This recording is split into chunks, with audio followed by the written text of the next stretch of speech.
കൂട്ടുകാരെ, സ്നേഹം കൊണ്ട് ലോകം കീഴടക്കിയ പാവങ്ങളുടെ നേതാവായിരുന്നു ഉമ്മൻചാണ്ടി. ജനഹൃദയങ്ങളിൽ ഇന്നും ജീവിക്കുന്നു. ചില മനുഷ്യർ ജീവിക്കുന്ന കാലം കൊണ്ടല്ല, അവർ മറ്റുള്ളവരുടെ ജീവിതത്തെ സൃഷ്ടിച്ച മാറ്റങ്ങൾ കൊണ്ടാണ് ഓർമ്മപ്പെടുന്നത്. അത്തരത്തിലൊരു വ്യക്തിത്വമായിരുന്നു ഉമ്മൻചാണ്ടി.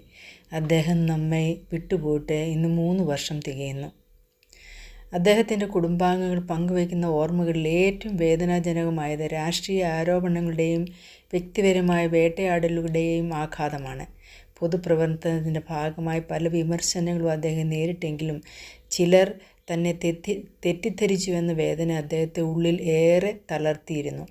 ഒരു പൊതുപ്രവർത്തകൻ്റെ ജീവിതത്തിന് പിന്നിൽ ഒരു കുടുംബത്തിൻ്റെ നിശബ്ദമായ സഹനവും കണ്ണീരും ഉണ്ടെന്നത് ആ അനുഭവങ്ങൾ നമ്മെ ഓർമ്മിപ്പിക്കുന്നു.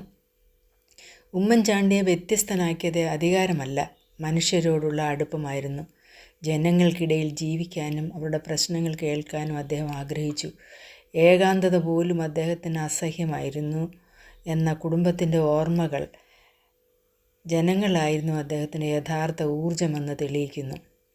ഇന്ന് അദ്ദേഹം ശാരീരികമായി നമ്മോടൊപ്പമില്ല, പക്ഷേ അദ്ദേഹത്തിൻ്റെ പ്രവർത്തനങ്ങളിലൂടെ ജീവിതം മാറിയ അനേകം മനുഷ്യരിലും അദ്ദേഹം ഇന്നും ജീവിക്കുന്നു.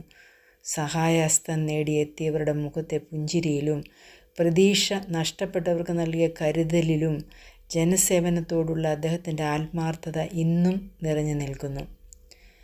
ഒരു മനുഷ്യൻ്റെ മഹത്വം അളക്കുന്നത് അദ്ദേഹം എത്ര കാലം ജീവിച്ചു എന്നതുകൊണ്ടല്ല, എത്ര ഹൃദയങ്ങളിൽ അദ്ദേഹം ജീവിച്ചിരിക്കുന്നു എന്നതുകൊണ്ടാണ്. ആ അർത്ഥത്തിൽ ഉമ്മൻചാണ്ടി ഇന്നും ആയിരക്കണക്കിന് മനുഷ്യരുടെ ഓർമ്മകളിലും പ്രാർത്ഥനകളിലും നന്ദിയിലും ജീവിക്കുന്ന ഒരു ജനനായകനാണ്. ശരീരം കാലത്തിനൊപ്പം മാഞ്ഞു പോകാം, എന്നാൽ സ്നേഹവും കരുണയും നന്മയും കൊണ്ട് എഴുതിയ ജീവിതങ്ങൾ ഒരിക്കലും മായുന്നില്ല. അതുകൊണ്ട് തന്നെ ഉമ്മൻചാണ്ടി എന്ന പേര് ഇന്നും ജനഹൃദയങ്ങളിൽ അനശ്വരമായി നിലനിൽക്കുന്നു. അദ്ദേഹത്തിൻ്റെ ഓർമ്മകൾക്ക് മുൻപിൽ ആദരാഞ്ജലികൾ അർപ്പിക്കുന്നു. Thank you so much.